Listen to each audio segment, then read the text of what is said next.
Hey, everybody. Before we get to this episode, I want to share something about Sponsor CX. Here's the deal.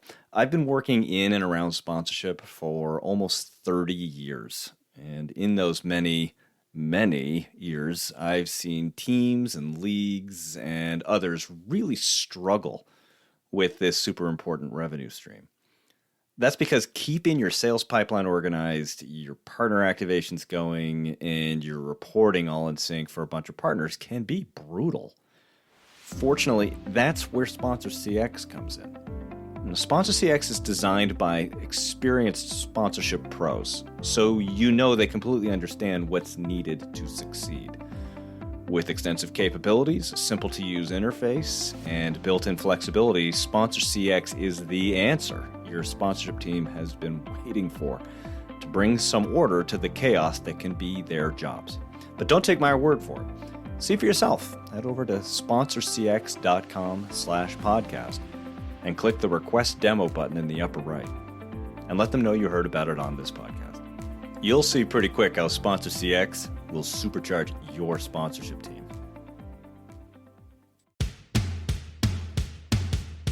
Hi, this is Scott Doyne with Doyne Career Services, and I'm going one-on-one with ADC Partners.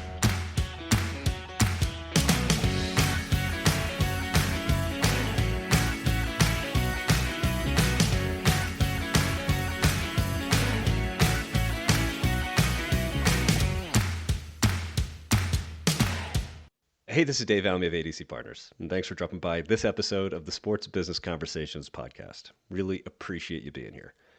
If you enjoy the show, go ahead and prove it by leaving a comment or a rating. Heck, why not leave both? But let's start by just stating the obvious, right? There are a lot of people out there who want to work in sports. And my guest in this episode, Scott Doyne of Doyne Services, was one of those guys. And he pulled it off, did all the things he needed to do, right? He worked his tail off, got a job with Turner Sports to work on NASCAR and then the NBA, hooked into digital media when it was really just starting to take off, and doing all the things that make working in sports sound pretty fun, right? You know, going to games, playing at cool golf courses, you know the drill. Pretty awesome, right? Well, it was, right? Up until the time that it wasn't. See, right about the time that Scott was getting ready to turn 50, doubt started to creep in. He looked around and, despite all he'd accomplished, felt that something was just off.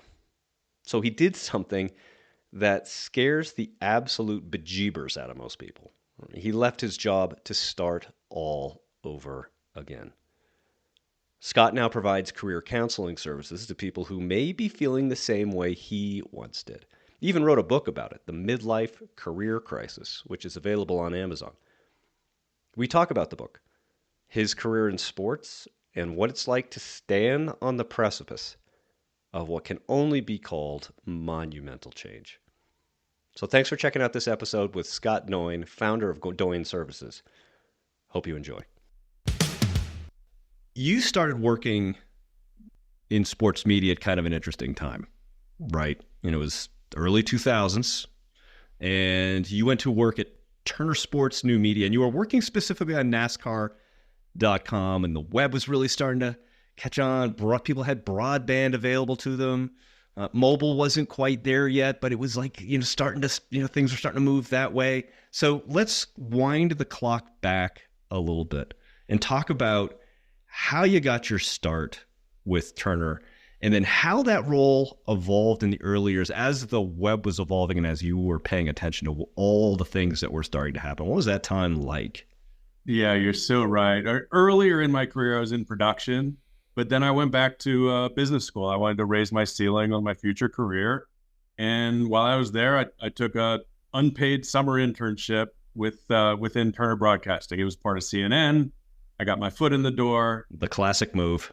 Yeah, found the sports team as fast as I could and worked my way into a part-time job on NASCAR.com as I was finishing up my MBA. That's how it all started to unfold. And so had you had an interest in the web? Was like digital sort of something that had called to you? Or was this part of like your business school experience where people were starting to see how this was transforming, well, everything? I was very interested. Huge sports fan, majored in sports management, worked in sports TV, anything I could get my hands, eyes, or ears on related to sports fandom. I think the technology part more came from growing up around computers in my house. And so there was an inkling. Did you always have one in the house? Were you the kid who had the computer and Yeah, everything? we had the Apple II Plus. Oh, and, yeah, classic. Even I remember going to children's museums. I just always loved pressing buttons. Yeah. And, I probably broke some stuff along the way, but I was always tinkering. You and I had similar households. Yeah. So I remember even going into business school, playing around with some of the web that was there, undergrad, 95, 96. There was some stuff. It just wasn't, like you said, it wasn't broadband. So as I got into it, that really was the game changer. Streaming audio was the first product we had for NASCAR.com. And then eventually streaming graphics and streaming video. And so it was just riding the wave. Was this an element of, okay, here's the intern, he's younger, he understands technology, like, no, just give it to the intern. He'll oh, man. I had the best bosses, from the very beginning. A guy that had worked at Viant and a lot of the interactive consulting stuff, a guy that had been at Turner Sports, and we're launching, these digital properties in partnership with the leagues, right? That's where the assets came from. But the leagues didn't quite know what to do with it or how to invest. And so as a media company, CNN.com was in the company. And so the footprint of the technology and the capabilities was there. And we were empowered with making a business out of digital sports. And the leagues loved the innovation. It was very sort of PR heavy early on, but we started finding some business models. We were building subscription products. We had ad supported products. We had wallpapers and ringtones, if you remember those on phones. Yeah, I mean, it was kind of a crazy time, particularly in those early days, because nobody knew what they didn't know, right? I mean, it was, Absolutely. What can this be? What can it do? And do you feel like Turner and NASCAR kind of gave you in those early days the flexibility to go out and say, try it out? Like go whatever. Yeah, it was beautiful. As much rare. As you didn't know what would be right, nobody could say you were wrong until you just put some stuff out there. And, right. and whether it was the leagues or, the company that Ted built, innovation was in the blood. And so, yeah, we were definitely motivated. We were led by people that wanted to try crazy stuff. And then, it wasn't like we were in that big data era yet, but we would look at web metrics and see what was performing. Right, see where you were getting clicks, see which was getting downloaded, sort of that first use of data analytics. It was very early product management, direct to consumer, over the top, before any of those terms even existed. It sounds like you were given the freedom and flexibility to really try to tease out what worked in the web, what people wanted from digital experiences. And then you enter into this opportunity where Turner has a joint venture with the NBA and to manage their digital strategy amongst some other things that you were doing. The NBA's, I think it's fair to say, like widely regarded as being amongst the most innovative of the leagues. So, that experience in working with the NBA, sounds like you went with NASCAR and there was some opportunity to sort of throw the doors open. Was that on steroids with the NBA, or because the NBA was more established? How did their approach sort of impact you and sort of meet or not meet your expectations in working with that league? Yeah, it was phenomenal. They were different from each other, but what they had in common was a willingness to be innovative, fans of the sport that were out there.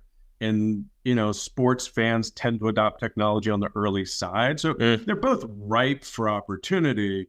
What was different about the NBA is, whether it was David Stern or Adam Silver or a partner we had like Melissa Brenner, like they were so early into things like social. Adam Silver and Turner developed NBA Digital, NBA TV together. It was actually called NBA.com TV at the very beginning. Yeah, and that's catchy. Just very early. Yeah.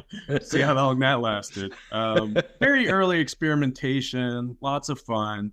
But the partnership with the NBA, it was like this fun challenge, right? Lots of smart people there. You probably know them. Like, I was never the smartest person in that room. And so I like... Welcome to my world, man. Never, ever the smartest. I'm just still waiting for the day. And, it was like iron sharpen iron. And so let's challenge each other. Let's you got to be on your game when you're in the room with that bunch of people. And I loved that. It was challenging, but I think that's part of what made it fun and also created those consumer experiences and business models that eventually other leagues caught on to. So you're at this really kind of interesting place. Like you're building this portfolio of expertise in a, to call it emerging. I mean, it had emerged, but it was so, I mean, people forget like how transformational that period of time where you were doing these things like smartphones were just coming online. Like you said, social media was just coming online. It was this transformational time, and you had this opportunity to work with the NBA, which is, like we talked about, very innovative. And then you go back to Turner, sort of refocus on some of their digital properties like Bleacher Report, right? Some big names. You've been there since the beginning, right? So there's this sense of, wow, you're going to be this go-to person in digital media. You seem to be establishing that foundation, but I think there's this, wait a minute, point in your life. So let's tease that out a little bit. So you're on this trajectory, but you start to have thoughts about, what am I doing here? How did that first start to exhibit itself for you? I think pretty subconscious at the beginning, meaning, I had 7 years with NASCAR.com, 7 years on NBA Digital, and then I was moved into a company-wide position that at the time was Turner Product Strategy. So because I did have that innate, early experience with direct-to-consumer, what is it, as a company we should be doing on Cartoon Digital or CNN or TNT or Turner Classic Movies? So you're kind of a go-to guy in this regard. You had the expertise. Built an internal consulting team and helped with that for about a year and a half. It was a hell of a challenge. I had not worked outside of sports really. And there's different cultures, different sensibilities, different consumer needs, new product technology. So really, a little bit thrown into the deep end, which I think is fine, right? Find out where your ceiling is. I think that challenged me in new ways. And then I was brought back into Turner Sports to run research and analytics. That was not a specialty for me. And so where it really pushed me was on the management side, the culture change, the transformation. And that, I think, started to be more of a motivator for me, investing in my team, seeing them succeed, seeing them grow their skill sets. That was the percolation of my change. And by the way, 2020 was right in there. Gosh, what I'm trying to remember what there was something, right? What happened 2020 to jog my memory? Yeah, we were alone a lot in our heads, introspection, health crises with family members. And so that introspection led me to thinking about legacy and purpose. Yeah. In that, as I was approaching 50, as I was getting ready for empty nest in my house, I think all that coincided with wanting something more. And it sounds kind of ridiculous to me that I worked in sports and what could be better. But I also had gotten to do it all. I went to 10 NBA All-Star weekends, 30 plus NASCAR races, golfed on some amazing courses. I'd sort of done that part. And what was getting me going in the mornings was thinking about how I could lift up my team. It wasn't so much that sports itself, you didn't tire of sports per se, or working in sports, or working in the vertical of digital, but it was more along the lines of, sounds like you had your first real opportunity to engage with people and manage them directly and see them benefit from success and grow as people. Was that the catalyst? And that, I think so. One of those things that leaned you back in your chair? I think so. Even during the pandemic, we're all virtual, and I began to embrace my strength as an empathetic leader. And I had a boss that was very similar and sort of understood. So, look, for all of us to sort of get through this, professionally and personally, it really became obvious that was something that was natural for me. Right. And so I embraced that style. And I think that led me to want to empower as many of my staff as possible. I managed 50, 60 people, pretty large budget, people with different skill sets in different cities on different properties. It was an awesome management challenge, and I loved that part of it. But it wasn't so much about the clicks. It wasn't so much about the viewership or even the business results at some level. I got a high off of seeing my staff succeed. So it was really taking that great experience, that endorphin rush of seeing them succeed, but also the pandemic and being up in your headspace, transition of, empty nest sort of staring that in the face. Sounds like there was a lot of inputs coming at you that led you to decision to make a change. Mhm. So with that sort of formulating for you, how did you take those initial steps are big ones, right? Particularly when you're coming out of a established career. So Mhm. talk about that first step and Yeah. how that led you to the point where you start coaching people on making those first steps. Initially, it was just what I call the wake up call. And Okay. I do write about this in the book because I want to be transparent. I had a colleague who was laid off. The Yeah. cable industry was clearly threatened. We had been bought by AT&T, sold by AT&T, bought by Discovery, right? Going through a lot of change. And so there were rounds of layoffs, and somebody that I thought was, bulletproof got let go. And I was like, oh, Oh, it's going to be me yeah. someday. Yeah.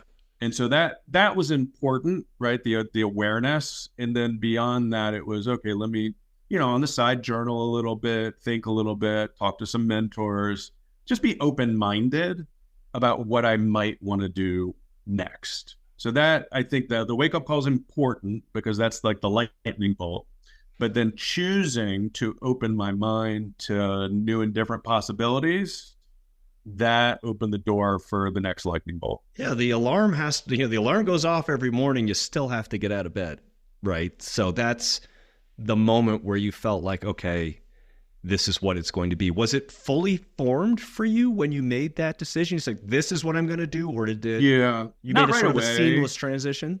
I am pretty methodical when it comes to everything. I think that's what made me a good product manager, and I've used those tools and skills, as an entrepreneur. But it was more that exploration, the journaling. What happened was I ended up going to an executive coach, and I had sent employees to coaches before, and they all came back, really happy and better for it. I just hadn't myself, and so when I had that first session, I was like, oh, that was something. And I think I can do it. So that was the inclination that maybe this is one of those options. And so I raised my hand to get some training funded. Still in my job, layoff hadn't happened. I did some research to figure, okay, if I wanted to do this, what does that look like? So my baby steps were, let me just get into some training, invest some time in this. And then it was like every step of the way, I loved it more and more and more.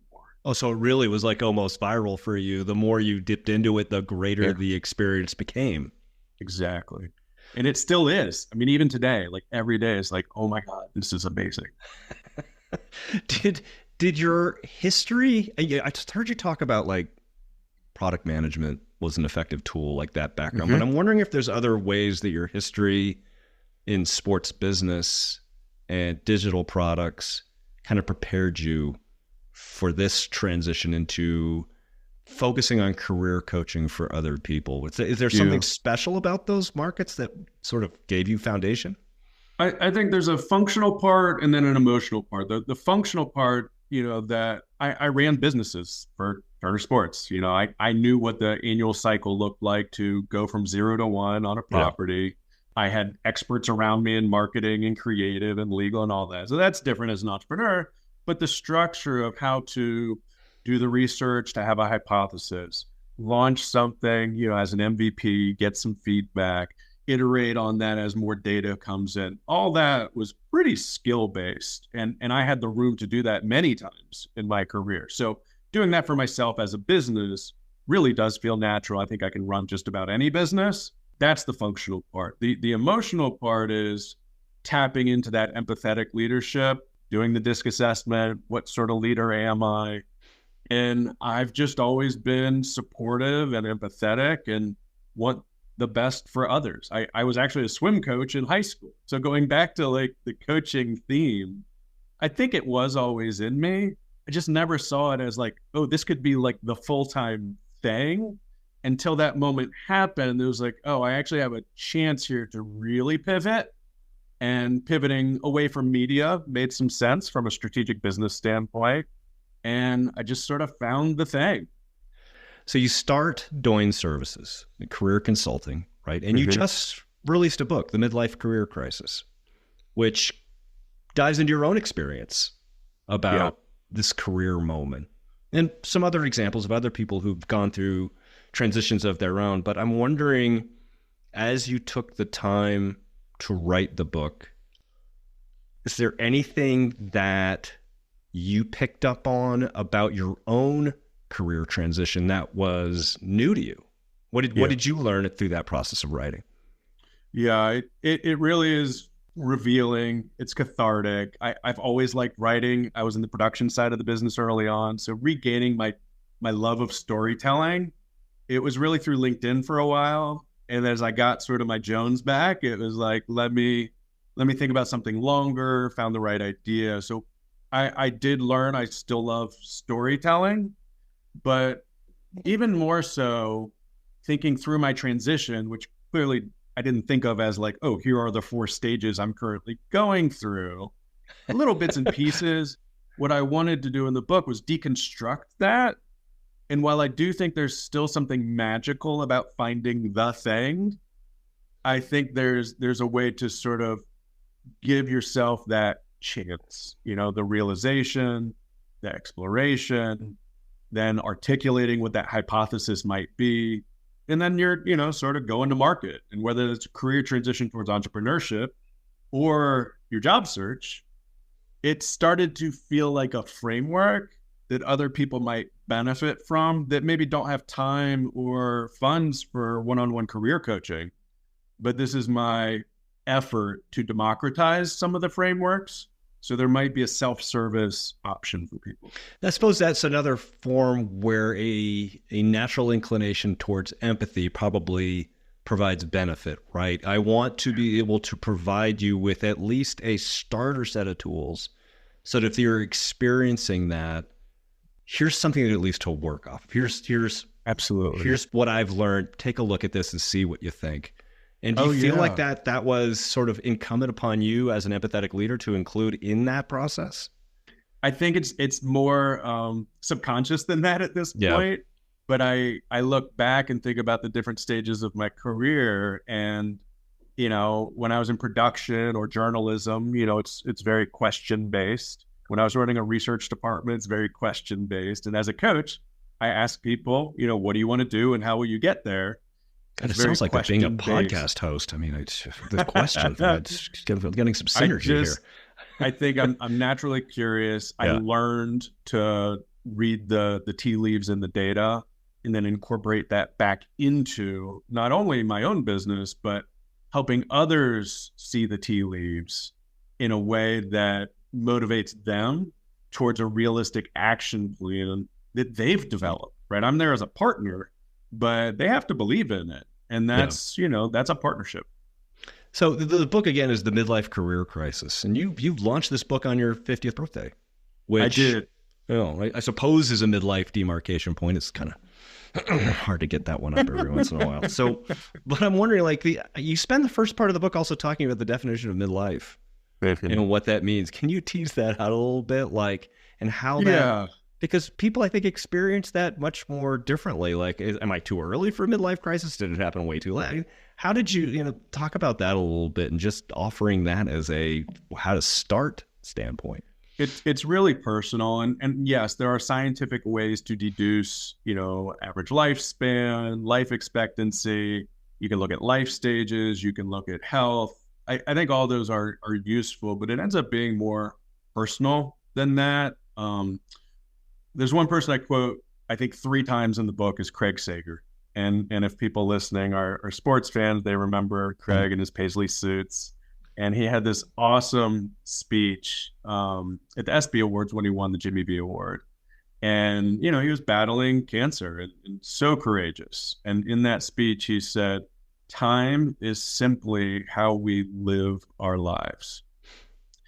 And I think that's what I end up answering in terms of when is midlife. It's not about a number because tomorrow's not promised. And if you're trying to figure out demarcations of quarter, mid, half, you're on the back nine, whatever those things are. Yes, those are traditional, and round numbers might raise flags where you sort of feel that urgency. But I think the book ends up being a little more carpe diem than I even expected. I had this awesome career, and I'm so thankful and so, lucky that if people can experience a portion of the fulfillment that I had, I just want them to give that a chance.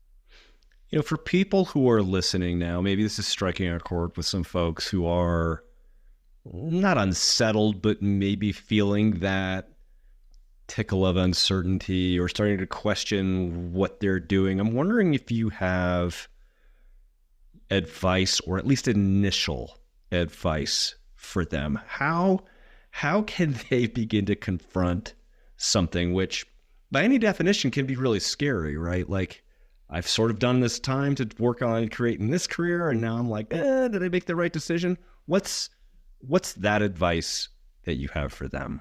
Yeah, I think on the surface, one step at a time is my advice. You don't have to figure it all out at once.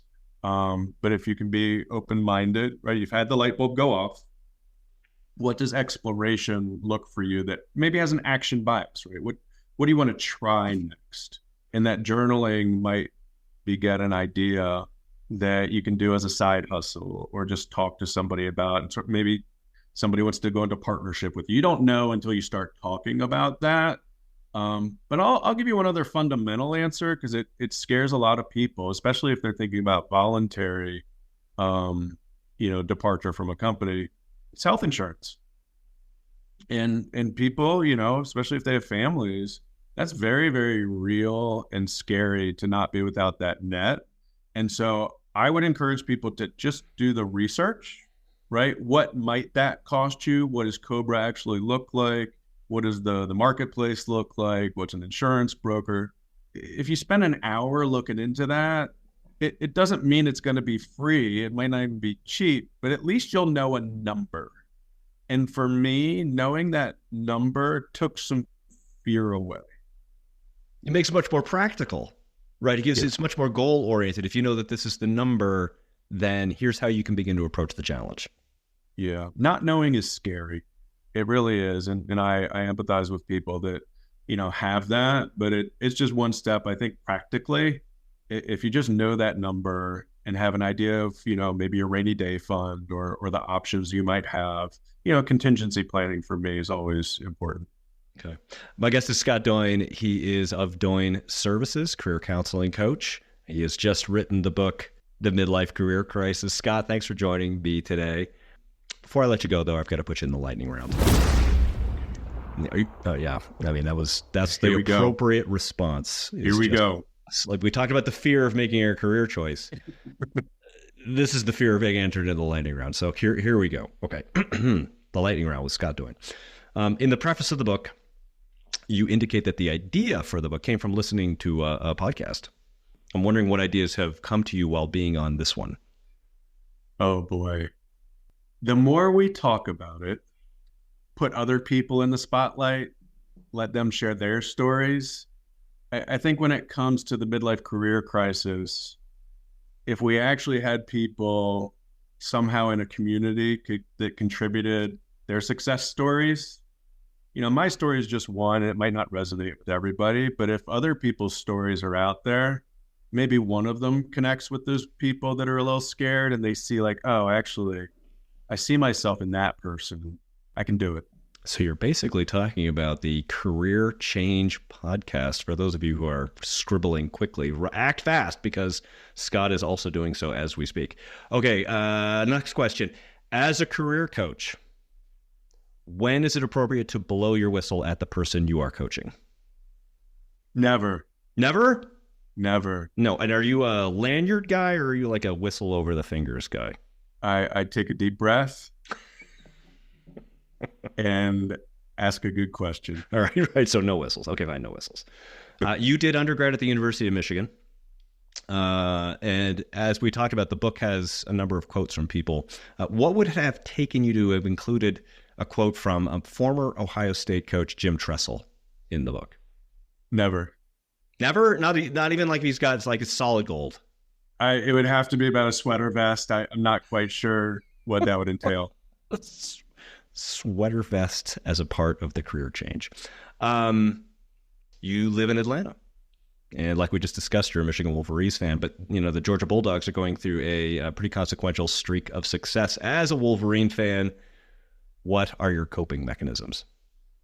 I have a son at the University of Georgia, so I am happy. I'm happy when he's happy. If they play each other, maybe we don't talk that day. Is that a house divided? But, a bit now, but they don't come against each other very often, and we won't talk about the Orange Bowl a couple years ago. Okay, we don't scratch that one right up. Scott Doyne, thanks for joining me today.